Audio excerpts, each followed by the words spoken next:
Hi, my name is Alexis Mackey. I am Junior Miss Fire Prevention for Cecil County, first runner-up.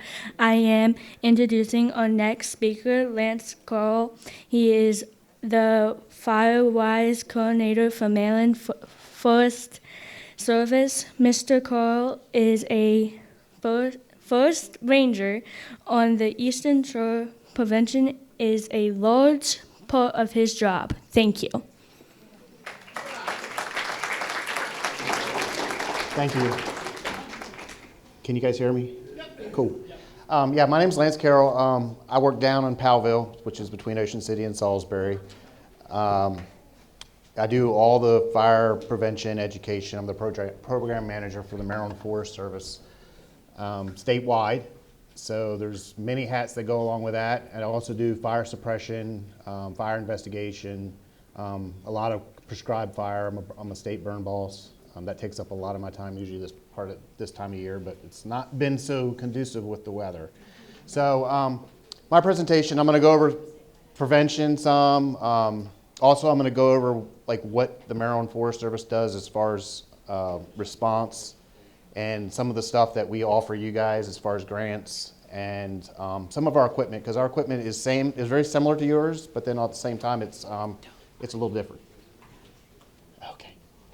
So wildfires in Maryland. I go out west to California and Colorado and all over the place during summer and fall, sometimes even in the spring. Well, actually all year round. Sometimes I'm in Georgia during the wintertime. We send stuff down in November to Georgia and South Carolina and Tennessee, places like that, because their fire seasons in the different parts of the country occur at different times. But I'll go to California and be like, well, they have wildfires in Maryland, and we actually do. The guys that are in the fire service do know that we do have natural cover fires, and they happen often. Because of the continuous, we don't have the large continuous forests like they do in Montana or California or those places. They don't get to the scale. You know, we get some large fires on the shore, we get some decent sized fires out west. We had a really decent sized fire north of Baltimore in Baltimore County at Gunpowder last year. So we do have them. The fire service, you guys respond to about 5,000 per year. We'll respond to 123, 135 maybe a year.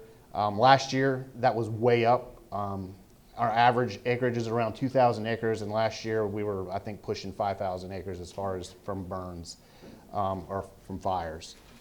So it's something that is actually more close to our normal.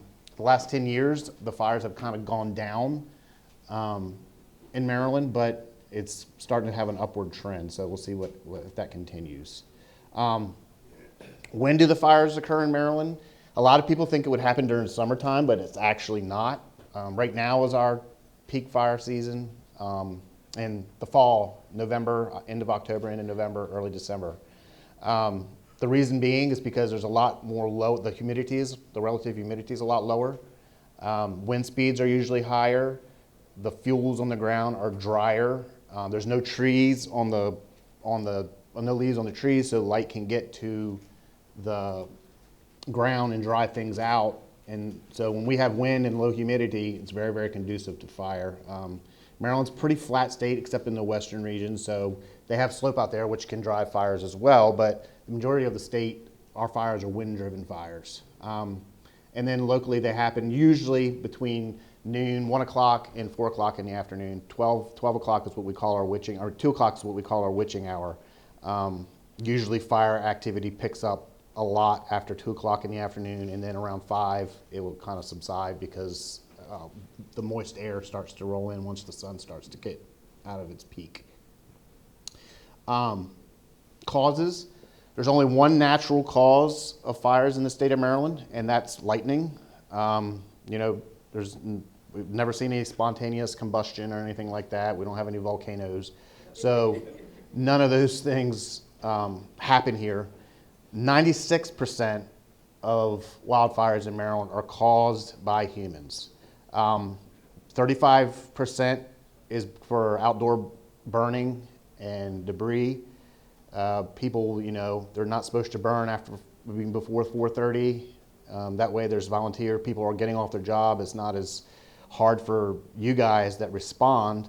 And plus, the weather is starting to be less appealing to the fire. You know, the humidity's starting to go up and the temperatures are starting to come down.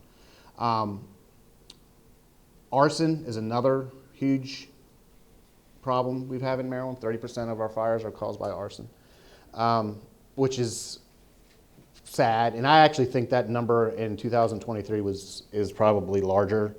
We had almost all of our large fires were caused by arson. We've had issues in Baltimore County, Hartford County, Somerset County, and just a few out in western Maryland. So this happened all over the state.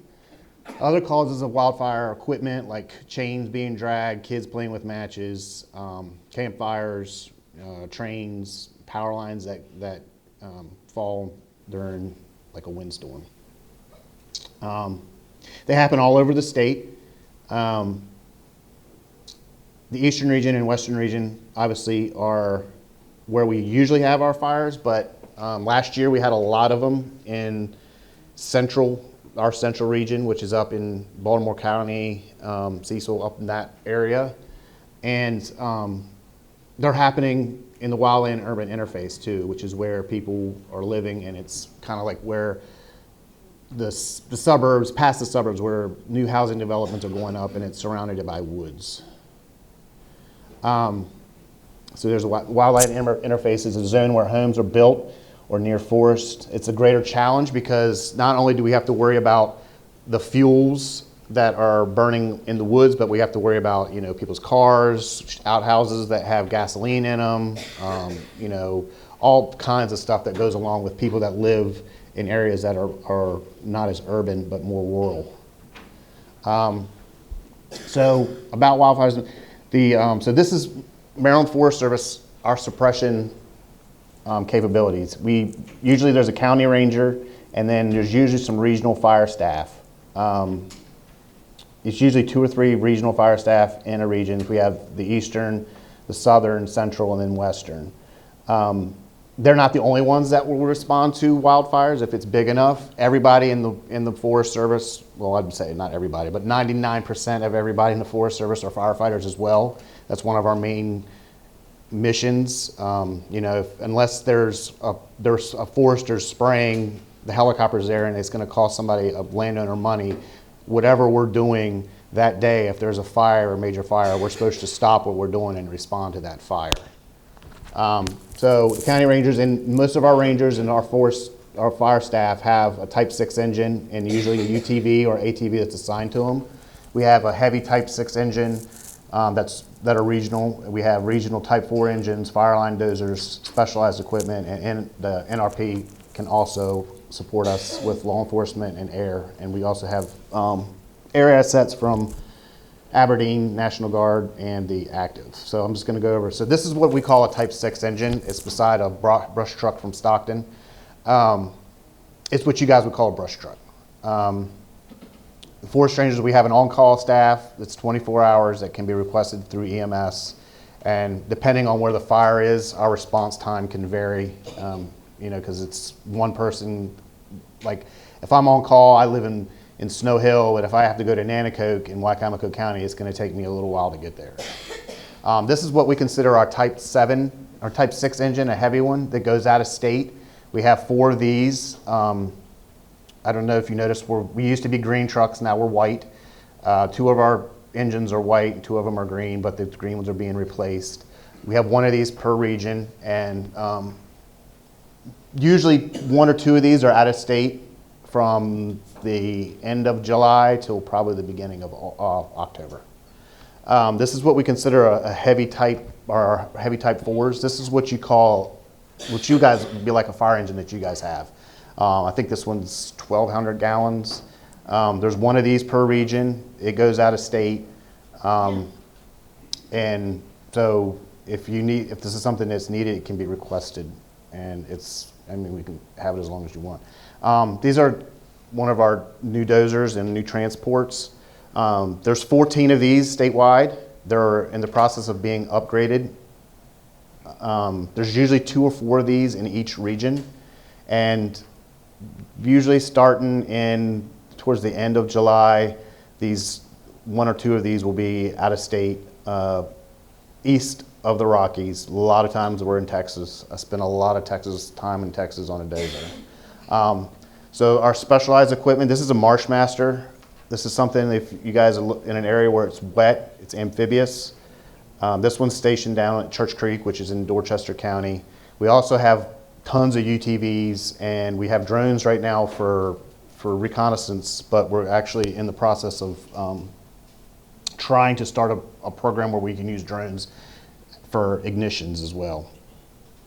So NRP's support, they help us with law enforcement. So if it's a arson, I go out and find it's an arson fire. I figure out who it is. Me and one of the NRP officers will make contact with them. We'll do an interview, interrogation. He'll be the arresting officer, but I'll be the charging officer, or any other people that are commissioned wardens for the Maryland Forest Service.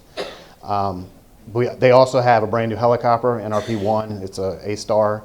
They have a Bambi bucket. So this is available for wildland fire operations if it's needed. How it's tasked is we're not sure. So that's something that's in the works, because they had a Jet Ranger, but it wasn't.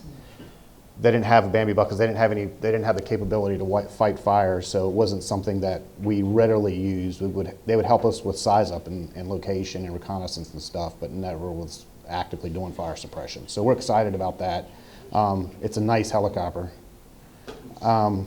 So FireWise is the prevention program for Maryland.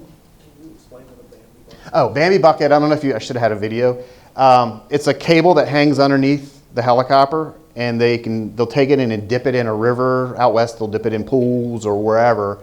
It's usually 500 gallons of water, and then they'll take it and they can drop it. I actually have a picture of one in Texas dropping, and they can drop it on a fire, either if it's a spot fire to put it out, or they can drag a line if it's a fire that's coming towards us that we want to slow it down. They can wet an area. So you can use it for point targets and area targets as well. They have aircraft out west that are airplanes. You've seen big tankers out west that do the same thing, but they drop a lot more water. So FireWise Maryland is our prevention program. And the goal of that is just to reduce the threat of wildfires in the state of Maryland. And FireWise is actually a national program that a lot of states are involved in. Maryland is included. As far as prevention, we've come up with, there's FireWise top 10 list of things that homeowners can do, and to help mitigate fire, and then also if there is a fire, help first responders know where to go. So, 911 address, clean your yard. I know people, whether they love Trump or hate Trump, but when he said rake underneath your deck, he was actually 100% correct. That actually is something that mitigates fire. Out west, they were having these big fires come through, and houses were there. And so the fire came through and went, and then these follow-on units would come back, and there would be 2 or 3 houses that were destroyed. And they couldn't figure out what was going on, why this happened, because the houses were there, and 2 hours later they were burnt down.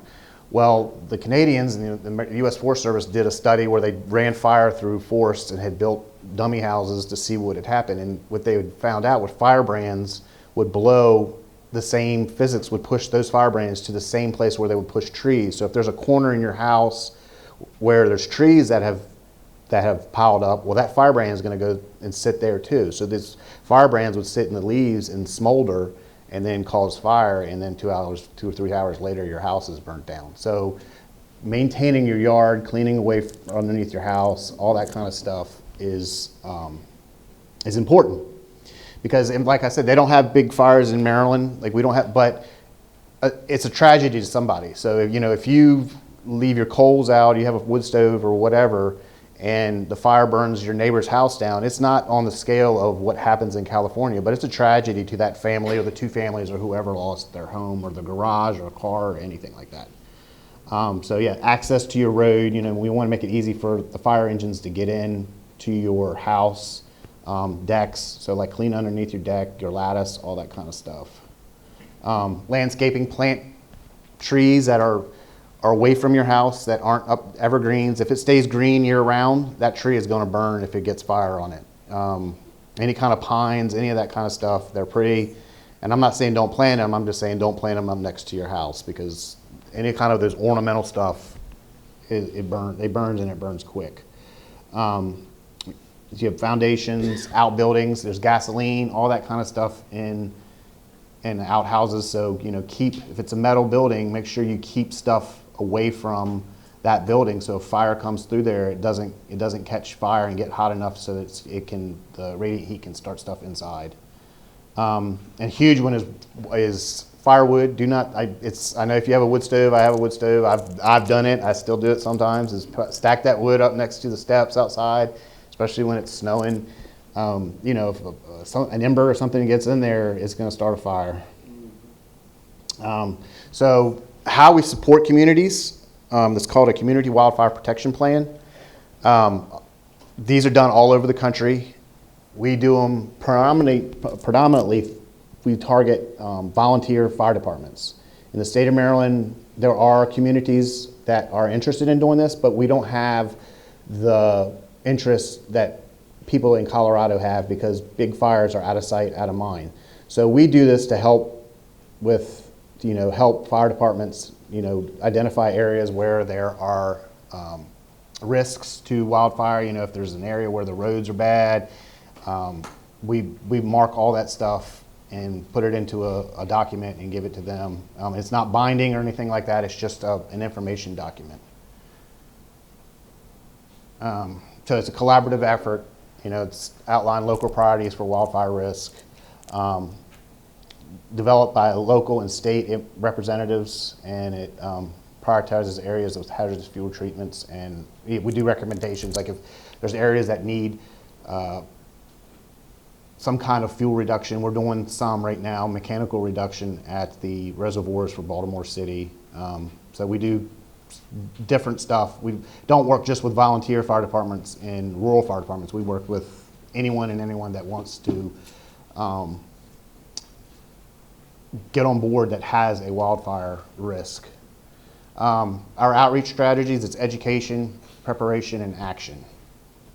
Our education is like this: schools, community events like county fairs, HOAs, especially the ones that have or are interested in getting a CWPP written, BFDs like open houses, things like that.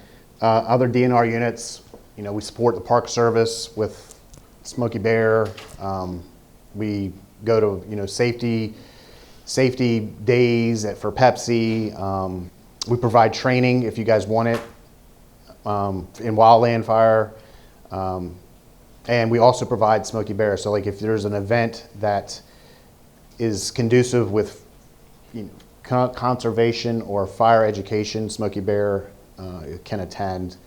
There are guidelines that Smokey's not, Smokey doesn't talk, he doesn't dance, he doesn't do anything that that would bring a slight to his image, because he's actually there's actually federal guidelines that go along with Smokey. Since he's turning 80 this year, do you all plan to do anything? The feds aren't doing anything big. There's a program through the libraries. If there's something you want to do, depending on where you're at. We have an idea. So yeah, I wanted to get the balloon. There's a Smokey Bear balloon. I wanted to get the balloon for the Ocean City Air Show, and they wouldn't do it because it's too near the ocean. Which I thought, because it was right during the Firemen's Convention, and it was the air show was ending, the Firemen's Convention was beginning. I was like, this would be so perfect, and they were like, no, sorry, you suck. But, and they're out in New Mexico, and they don't ever answer their phone. So preparation, so CWPP, we will educate and go and work. So there's preparations, we have chipper days, we do things with them, identify areas, again, training on how to do things. There's literature online about, how to prepare your house. VFD support, again, open houses and things like that. Action, this kind of goes back to the top 10. Get your house made of hardened material. If it's not, don't. If you have a house that's made of wood or something that's flammable, keep stuff away from the house as much as you can. Fuel reduction, any kind of stuff that's dried up, just remove it. 911 address again, ingress and egress for the fire department. So you don't want your propane tank sitting out so that if its fire comes up and you have a raging fire and the fire truck needs to leave, the propane tank is going to blow up and hinder. You want the propane tank in an area that's not near your egress and your ingress. Community action, so there's things that we can do. Fuel reduction projects, again, if you have a CWPP and you want us to come in with a chipper, we'll come in with a chipper. There's maintenance, like fire break maintenance and road maintenance that we can help you guys with.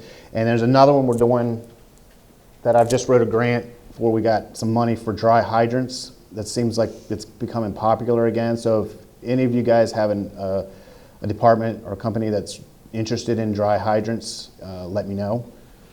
It's something that we can help you guys out with. On state and private lands, we have a bunch of different programs. Fuel reduction, again, for like Baltimore City, fire breaks, and the different parks and stuff like that. And we're starting to do prescribed fire. I love prescribed fire.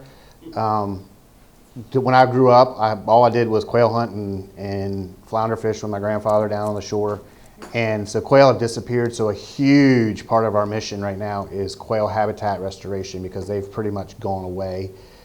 There's other plants and butterflies, and there's all kinds of stuff, especially down on the eastern shore where we have some plant. There's one plant down there that's not found anywhere else in the state of Maryland, and I think the only other place that it's found is in New Jersey.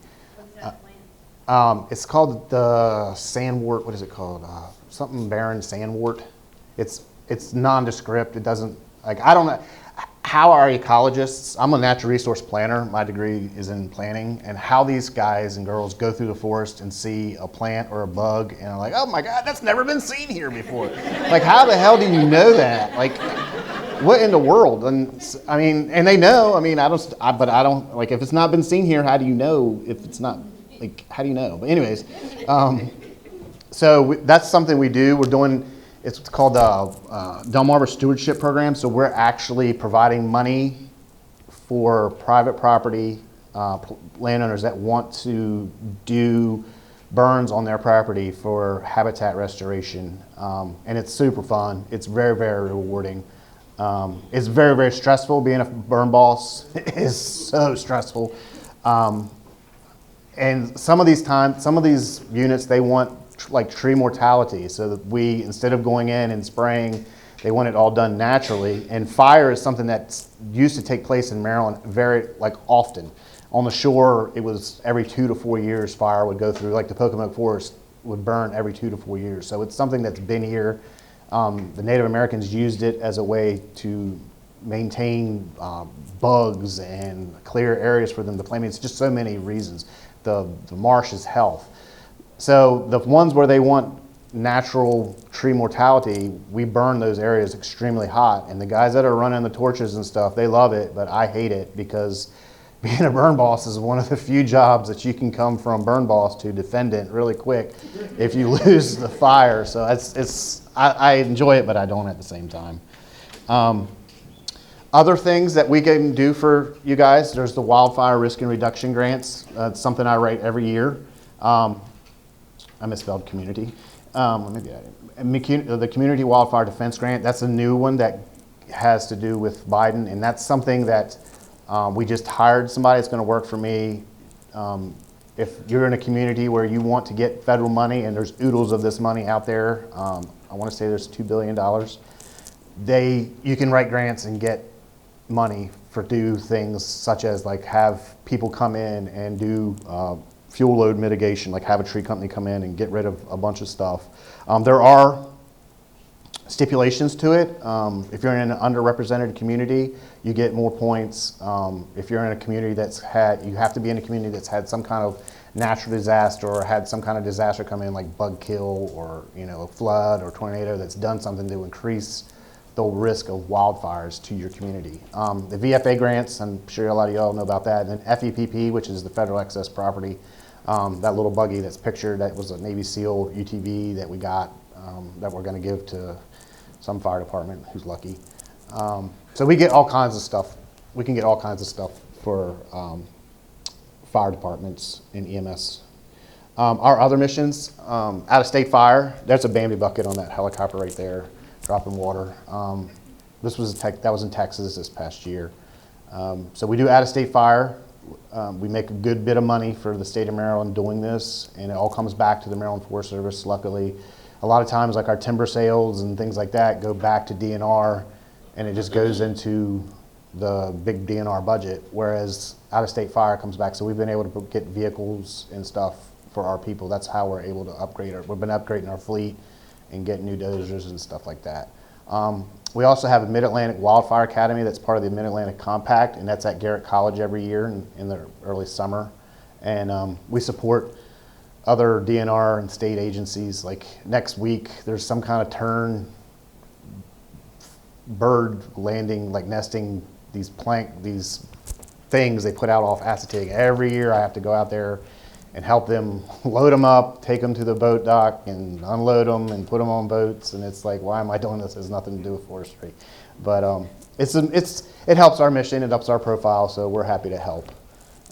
And that is all I have. I hope you guys have questions because I like having them. Yes, ma'am. Where's the most places that you've seen like around? For fires here? Yeah. Dorchester County has a lot of fires, marsh fires. A funny story, my father-in-law, he was a trapper down in Dorchester County, and they burned their marshes for health. Well, he's supposed to get a burn plan and a burn permit. He would never do it. He would just go out and light his marsh when Blackwater would light his marsh. And one of my coworkers, saw the smoke, went up there, and Mr. Ray was coming out. He's like, "You lit that fire?" And my father-in-law was like, "No, I didn't light that fire." And I was coming to get you. I just was back there investigating. And so Gilbert, I don't know if any of you guys know Gilbert Wagner. Gilbert leaves, and then my father-in-law calls me and says, "One of your buddies just tried to give me a ticket." I'm like, "Who was it?" He's like, "I don't know. It's some big old roly-poly boy." And I instantly knew it was Gilbert because Gilbert's a big man. So arson happens everywhere. Somerset County, we have a lot. We've had a lot in Baltimore County in the last year. We just had a guy they caught. He was lighting fires in Patapsco, all the parks, and wow. He lit a fire. Was lighting the fire. A lady came up on him. He was dressed in black and had a mask and all that crap on. She took pictures of him. He took off. She left, called the cops, and this was like the 15th or 16th fire he'd lit.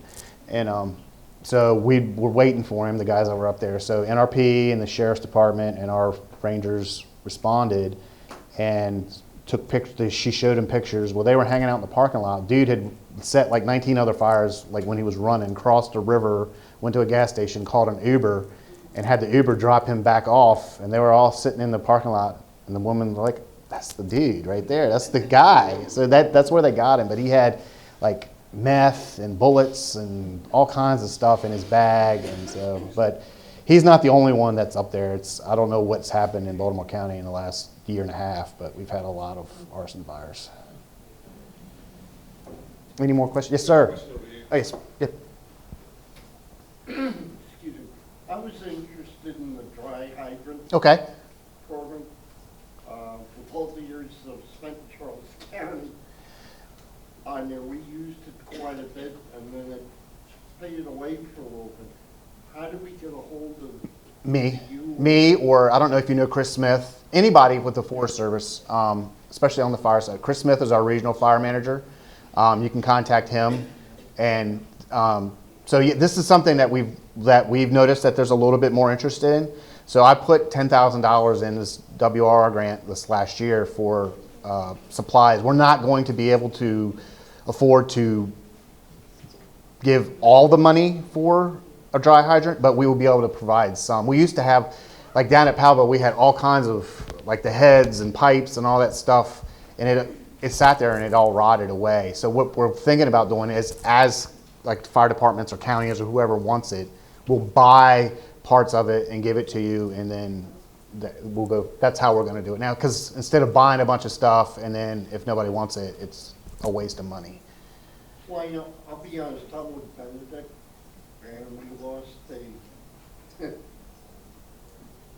restaurant from somebody just flicking a cigarette. Right. And we emptied the 20,000 gallon tank for the town. And you needed another water source. And then, well, yeah, I told the commander, I said, hey, look, draft it from the river. And there's a revitalization of the town. Right. To go. And I'm pushing the dry hydrants. Well, get my information and email me, and or if you know Chris, it's up to you. Just get in contact. We'll start, because we definitely, our state fire supervisor, Chris Robinson, he's had a number of people come to him and say, they're interested in that too. So it's something we're aware of. Oddly enough, Benedict's going to turn 75 next year. Where the firehouse is now, 75 years ago, Right. they went ahead and had a fire that started as a brush, and it burned all the structures from the south end of town, and fortunately, they stopped it right there at Hyatt Avenue in Benedict. So all the stuff that's south is all newer.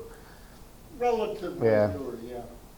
I mean, it was quite a beach resort on there. And in fact, Benedict just got a brand new fireboat. Oh, cool.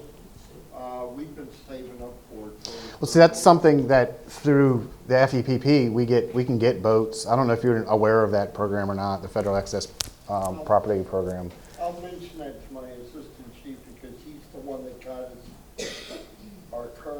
the current boat. that we Right. have. And my interest with the dry hydrants, we can take that boat, hook up a 5-inch line to the dry hydrant. Take it out so you can draft. We can start Draft pulling off the, water from the right. water on it. Yeah. All right, thank you. Yes, sir. Curiosity question. I know we don't have the large fires out west, but do we have a hot shot team here in Maryland? Oh, no. We have interagency fire crew, and we have crews that go out west that we can put crews together quick. We have the MCC, we have Park Service, we have NRP folks, Maryland Forest Service, and then people from Blackwater. So we can have a crew really quick. Hot shots, that's something they do year round, and they're nomadic from March to November. March they're doing prescribed fires, and then they go till when fire season's over. I don't think any states, California has them, Arizona and them down there might. The only ones I know that are, there's a hot shot crew at Cherokee, there's one down in Louisiana, that's BLM, I think. There's a few, but there's not very many east of the Rockies. Montana. Yes, ma'am. So, I guess the last legislation session, not past year, but prior, there was a bill that came before Governor Hogan. He actually signed it. It was a mitigation plan to support residential. Do you see anybody taking that? No. No, no. Is it because it's not being properly announced? Probably. Okay. Yes. Because I do know that the fire marshal at that time, when he had the meeting, was like, how do we help support you? Because this is your audience. Right. If this is us giving you that ability, then there's your opportunity. Right. And I think it's a great mitigation program because it took away from businesses, because businesses got mad. Right. We're going to give it back to the citizens, but really, it's about mitigation. And we do not want to happen what's out west. Right. And in efforts, you look at New Jersey and the issues here. Yeah. It's a big And I mean, like Gatlinburg is the same as Western Maryland. It's not when, if, it's just a matter of when. Down on the shore, like Ocean Pines and those places, they're the Pine Barrens in southern New Jersey. I don't know if you all know about it, but like the U.S. Forest Service is petrified about that place because it's going, if a fire really gets rolling in that place, it's going to be the worst natural cover forest fire in the country. Because there's no other place that has that much fuel load, and it's intermingled in the wildland-urban interface. So again, kudos to the Jersey Fire Service and Forest Service guys and their volunteer fire departments, because they stop them all the time, and they get away. I mean, they get some decent sized fires up there. I think they had a 7,000 acre fire last year.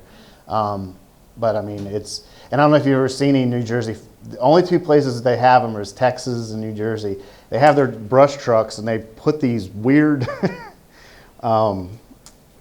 like roll cages around the trucks, and they're so ugly, but they use them, they drive over trees, and they don't use dozers. We just did the Maryland Forest Service just did a dozer school for the Mid-Atlantic, the Northeast, because we send our dozers all over the country. We don't send them west of the Rockies because they're not big enough to go, but we spend a lot of time in Texas. So we have a really good reputation as far as when it comes to our dozers. I mean, they request us, states request Maryland Forest Service to come. And I'm not trying to brag, but we have a very, very, very good reputation around the country. And we're really good at dozers. So we put on a school this last October, and people came from everywhere, and New Jersey was the only one that didn't come because they don't use dozers. They only use those brush trucks, but they're ugly. I don't know if you've ever seen them, but Texas does the same thing. They drive over their mesquite trees and stuff, but they fight fire a little different than we do. And are you budgeted wise the way you're going from the green to the white to the truck? Well, it was a bunch of different reasons. It was cheaper. The green, so Ford has a green, Chevy has a green, Dodge has a green, Chevy has two different greens. So so when you sit them together, they don't look right. When they're in the woods, it's hard to see. We originally were going to go, because NRP went to black in trucks, we were going to go to black, and we have a black, and then we're like, well, that's ridiculous because you can't see that in the woods. So I think the white, I think they look good. I think our trucks look really sharp, especially the heavy transports and stuff. And our heavy Type 6 engine, I think that thing's awesome. The people who designed it, we take it out of state, and people love it. I'd put that truck against any truck, any engine crew anywhere in the country. Have you all been watching the Page issue? No, County issue? no, The wildfires out in Page, Virginia? no. So that's a big impact right now. Hopefully the weather will be a difference. But so my mom was talking to a lady in her neighborhood, and they said, if it comes this way, what are you gonna do? And she goes, well, I'm getting every vehicle out. My mom's like, you have 12 vehicles, it's not gonna happen. Right. Pick two and get out. And I think that's like a mindset that people have to realize, like, this is an impact, and we as a community need to educate a little bit better. Yeah. That is a scary issue. Yeah, and it's regional, like Western Maryland, and I mean, in the fire they had at Gunpowder last year. I mean, you could see Baltimore City. I mean, that was a real legitimate fire, and it hadn't something they hadn't seen on that scale in Maryland in God knows when. I mean, it was the largest deployment for Baltimore County Fire Services in the history of the service, I think. So 2010 is when they had the fires on the eastern seaboard, like up and down. Yeah. PG County, I mean, who knew? Right. That was a crazy day, and then you would think, take that education level, make a difference. Right. Still, But any more questions? I like them. I really do. Yes, ma'am. Off topic, is there a class, because I know Smokey. There is a Smokey class. Smokey, I have a trooper that wants to say Smokey the Bear. Oh, yeah. that's only in the song. Our state, one of our former state foresters he's a Fed now, he used to say Smokey the Bear, and one of our rangers, she would like, you're the forester, you should know. But there is training for Smokey Bear. And I would be the one that could line that up for you. Okay, so is there handler training or? It's not, well, the only thing that you got to know to be in the bear is you can't say anything and you can't do anything. And to not, like there's things like I touch people on top of their heads. I don't grab little kids. You have to be, and you want to get in the suit before you actually go somewhere to have to wear the suit. But the handlers is the most important. I have a funny story. So my cousin, I lived at a state operational house, and she always had, her kids were in Boy Scouts. So I would go down and whenever they were there at Milburn Landing, I'd go down and get one of the park rangers would come and I'd get in the suit and we'd go down there. Well, there was this one little kid, as soon as I saw him, he ran right up to me, topped on the nose. He's like, "It's plastic, you're fake." I said, "Oh shit, I gotta stay away from this guy." So I got away from him that time. So then next time I go and one of the rangers for Shad was like, "I need you to wear the suit. And you're only supposed to be in it for 15 minutes and then you can be out and then be in it for 15 minutes and be out. And you're only supposed to do that a few times." I was in the suit for like an hour and 45 minutes in August. With an ice vest? Yeah, but it didn't matter. I was dying. And I saw that kid and his friends. I'm like, man. And for the most part, he stayed away. But the end of the day, there's this big stage, and they had us take pictures. And he gets right behind me, and he starts saying, "You're a boring ass. Look at you in that suit. I know you're hot." He just berates me for 5 minutes. And I was like, it's one of them things I'm like, I want to laugh because everything he's saying is funny. But at the same time, I'm like, oh, I want to punch him in the face, you little shit. And so I haven't seen it. I haven't done, like, I very rarely wear the suit because I've grown past that. But I still wear it now and then. But I wear it for the Firemen's Convention usually, for the parade and stuff. But you're also not supposed to know, no one's supposed to know who's wearing the suit. So there are things. We do now. Yeah, so. Any other questions? We contact you? And Yeah. Is it a certain time of year that they hold this class? If you have enough people, like I did one for the Park Service. She told me there was going to be 22 people, and I showed up and there was one. So what's your minimum for? It doesn't matter. If it's not me, it'd be somebody else. We have people all over the state that can do it, but I can line it up. Thank you very much. Yes, ma'am. Yes, ma'am. How did Smokey Bear Come about? Yeah. Well, he started during like the end of World War II as an outreach campaign, and then there was actually a real Smokey Bear at what is the name of that place? Anybody know the mountain? The fire? No. How did I not remember that? There was a bear. A ranger found a burnt bear, and he actually became the real live Smokey Bear. And he was at the National Zoo for years, and they had him a girlfriend, and they tried to get him to have a baby, but it didn't work. So he's passed away. Yeah, that's as long as. But he's cool. Like he's one of the very few nationally registered symbols, icons. He's pretty cool. A lot of people blame Smokey though for the wildfire problems that we have in the United States because there used to be a policy for the U.S. Forest Service that every single wildfire had to be out by 9 a.m. Obviously, that's not realistic. But like fires, woods and stuff are meant to be burnt. It's part of, there's plants out there that need fire. So, yep, what was it? Yep, that's it. So yeah, there's certain pine trees that won't grow. So instead of putting the fires out, what we're doing is like a big box. If I get a fire down in the Pocomoke Forest, if I have to put in a dozer line to save a house or some kind of line of communication, we'll do it. But if I can use roads or natural breaks, I'm going to do that instead of putting people in, putting equipment in, and putting the fire out, let the fire burn itself out. So then it's naturally done. But like Baltimore County, you can't do that. There's a restaurant or a house or power lines or something that's you don't want to burn up. So so part of what them being mad about Smokey is justified, but at the same time, we don't want fires just popping up anywhere. Yeah, we burn down there with them all the time. They're great. My prescribed fire program, I wouldn't be able to do it without them. And they probably wouldn't be able to do it without us. I almost got burned up down there one time. The fire blew across the road and it was burning. And the guy, a really good friend of mine, was like, don't take the torch across that. And the FMO who was new, he stayed with the burn, and they all went to the fire. And the FMO was like, take fire across there. And I'm thinking to myself, well, Todd told me not to do that. So I did it anyway, and I went from cattle marsh to like marsh, and I had a drip torch, so I put it out and threw it away from me, and I couldn't get out of the mud. And like that night, it was a Friday, I went down, they were like, my God, you've been sunburned. But I was like smoking, so I ended up pulling myself out, and I rolled across, so it was, my pressure was across the mud that more, and got away from the fire. But I was I was like, I got rubber boots on, this shit's not cool. So, any more questions? Did you want more, Eric? Well, first off, thanks for coming. Thank you very much. Welcome to Maryland. I've lived here all my life.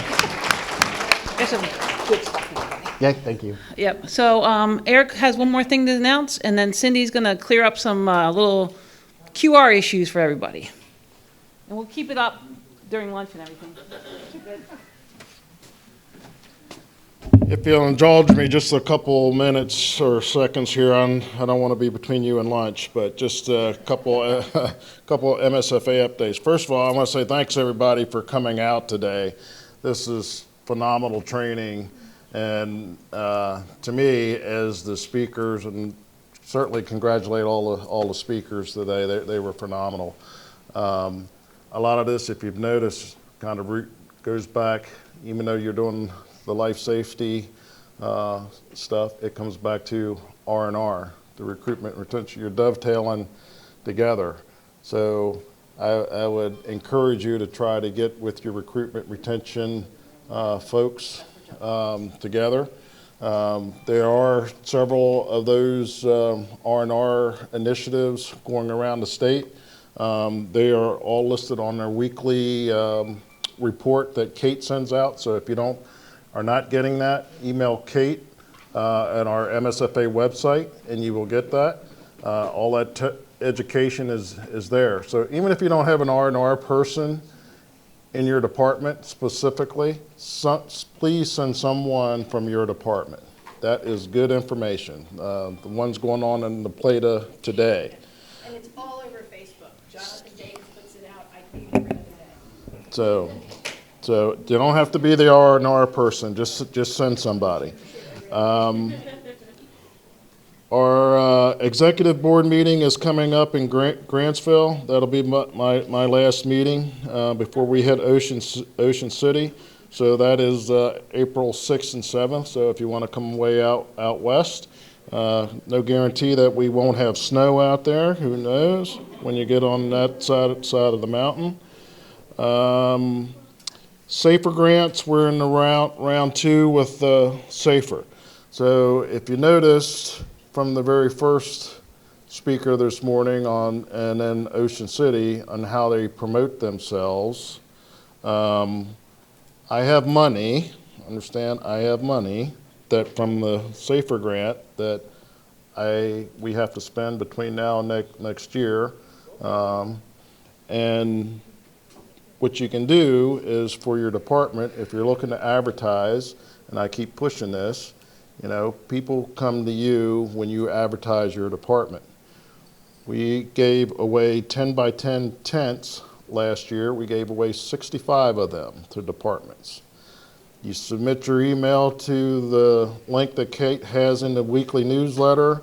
She sends you an email, says, hey, is this you? And then she gets you in contact with a vendor. You put your company logo, deal with the vendor, and you get a 10 by 10 tent, a teardrop or tablecloth at your cost. It's costing us $1,200. It's costing you $0. Okay, $0. We gave 65 away last year. I have 22 people in the departments in the hopper this year already. So that window is closing. So I want to put that out there. I mean, we're trying to do the work for you. I mean, that was part of my initiative along with Skip and the executive board members. Robbie's sitting here, past President Bilger's sitting here, the ladies are sitting here. We're trying to do things to make it easier for you that you don't have to spend money when I have it available. I want folks to take advantage of that. So please get that information back to your departments. We are very quickly coming up to Ocean City. I know we are in the process for the awards. I certainly appreciate all the invitations to the banquets that I have received. This evening I think I had like 5 invitations, including this here today. But I also have my 2 vice presidents. They're under the weather for different reasons out medically, so I'm relying on my executive board and some of the other past presidents to help get around to your banquet. So I apologize if I haven't been able to get to you, but it's just one of me right now. So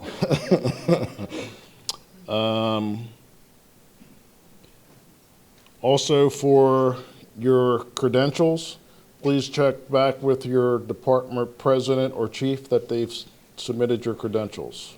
Okay, we need that if you're going to vote in Ocean City. That window is out there and about ready to close as well. And I'm sure Teresa and them will talk about the cancer walk coming up, so I'm not going to steal a lady's thunder for that. But there's various other opportunities that we have that we can send folks even out of state through MSFA if you want to go to the NBFC and some of the other programs that are available. This year, NBFC is up in New York, I think is their next one. Okay, I know I'm sending a member from my department. It costs you nothing other than to submit and to NBFC, and then it's cost reimbursed back to you. So other than your travel time, it costs you 0 to figure out what everybody else around the country is. So, and I can tell you, just in my tenure here going around the tri-state area, Delaware, Virginia, Pennsylvania, West Virginia, when it comes to seminars like this, when they have their convention, I could put their convention in this room. Their whole weekly convention like we do in Ocean City. So we blow people out of the water and they look to Maryland to see what we're doing. So I can tell you that they're looking at the website, they're looking at the committees. I've been to West Virginia. I know folks have reached out to life safety, recruiting and retention, and other committees here, what we do here in Maryland. That's the impact that we have here in Maryland with the partnerships that we have with the forestry, the fire marshal's office, DNR, MIMS, MIFRE. We make it work, especially the trauma center folks. We do it differently than everybody else, and it's because of you. So I want to say thank you very much for putting Maryland out there in the spotlight and doing the right stuff and making us look good. So, and you hear it all the time. How does Maryland do it? Well, we do it because of folks like you and the folks behind you. So, and if on the R&R side, look around the room. There are very few of us that are under, I don't know.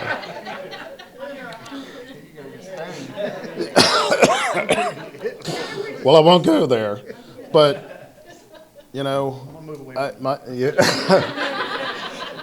well, I'm retired from MSP and I didn't bring my vest, so I'll just say that. But it's important that when you have a fundraiser, and I'll just use an example of my department. We did a high school recruitment, brought 5 new members in just recently. Well, got the kids, well then the parents got interested. So I brought 3 of the parents. So it's as simple as when you do a fundraiser and somebody asks about what it is that you do, sit down and take the opportunity to talk to them. And whether it's administrative or operational, try to drag them along. It's as simple as that. So I know it's working around the state because I've talked to different folks as we do that. So I just want to say, I've got to take off for some other events, but I want to say, again, thank you for participating. Thank you to the instructors, Teresa, and everyone here. If you are on the committee that plans this, could you please stand? Jim, Ollie, Chris is already standing. There are a number of other people who put this together, but these are the folks who worked 12 months. I mean, these ladies are phenomenal for putting this on, so I just want to say thank you for doing that. But everybody safe travels going home, and I appreciate everything that you do. And then I hope to see you in Ocean City, so thank you.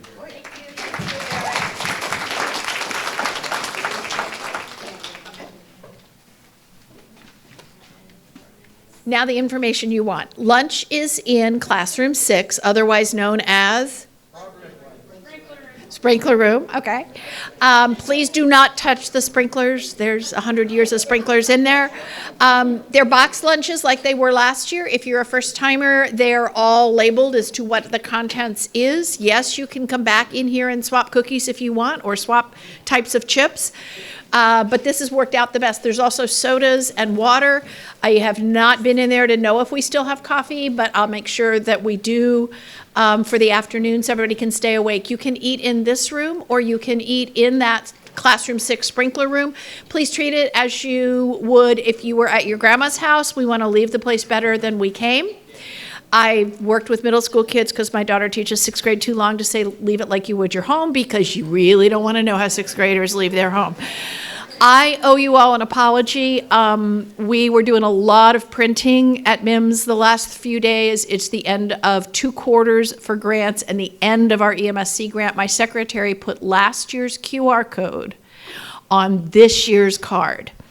But I have the original electronically, so throughout lunch, we will have the correct QR code for the 2024 evaluation up on the screen for you. And I apologize, it's just been a whirlwind, and she changed a bunch of stuff but forgot to change the QR code. If you want to evaluate last year, go ahead and use that one. But we've already used that information. So please take the QR code off of this thumb drive. If you want to come scan it on my laptop, which is closer, you're welcome to do that too. I'll bring it up. Thank you. Go have lunch.